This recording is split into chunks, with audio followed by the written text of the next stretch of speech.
Do you think that the African American religious communities have a harder time dealing with homosexuality than other cultures? I think homosexuality is just another vice that is used to keep us separated and divided.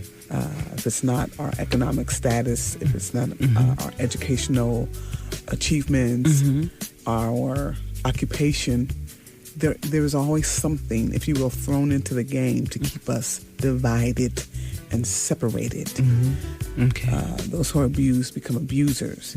And because we've been victimized and abused, Wow, then we I've tend never to heard it quite like repeat that same cycle. But if we ever stop and say, wait a minute, there's a pattern here, and realize that, wow, there's something working against not only me as an individual, but us as a people, and not just us, but humans or mankind everywhere.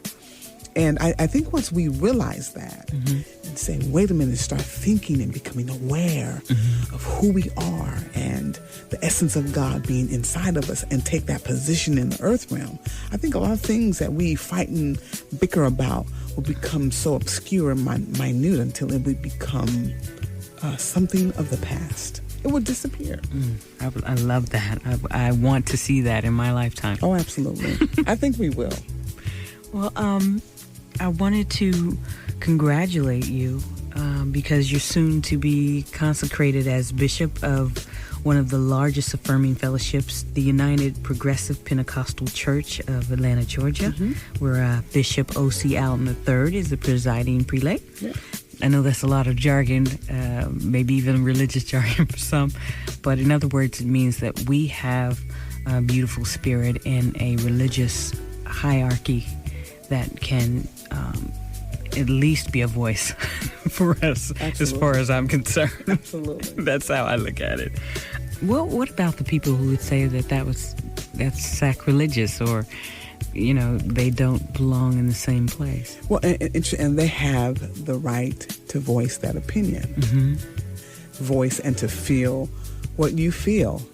But one should come to the conclusion that it may stop you, it may slow you down for a moment, but at the end, what is supposed to be will be.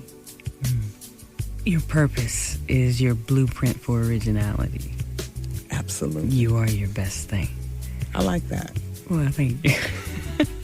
I say it often. What do you hope our future will look like? What can we open our hearts and spirits for, to hope for, wish for, plan for?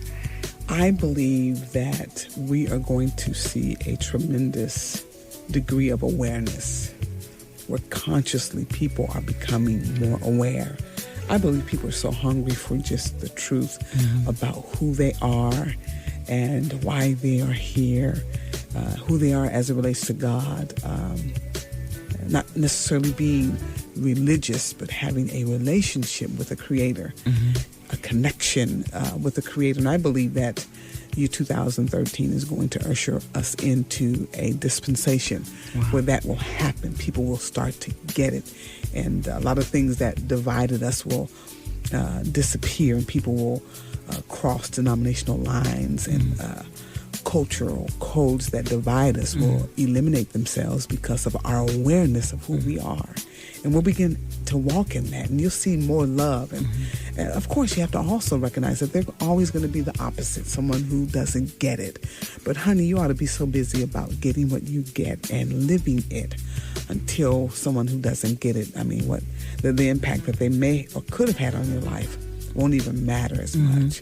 And so I believe that we're headed into a season where a season of awareness, right, and an awakening, if you will, of consciousness to a higher level. So maybe the whole 2012 scare of the end of the world it is actually an ending. Maybe some things will die. Maybe some discriminations and some prejudices may die. That's my prayer. Yeah, I believe it is an end of a dispensation. I believe it's the end of a chapter. But 2013 will be the beginning of a fresh new chapter. And I think the pages will be blank if you thumb through it. Wow. And we'll be able to write on those chapters. Come on now. I love it. Yeah. Apostle Gates, I don't want to let you go, but I have to.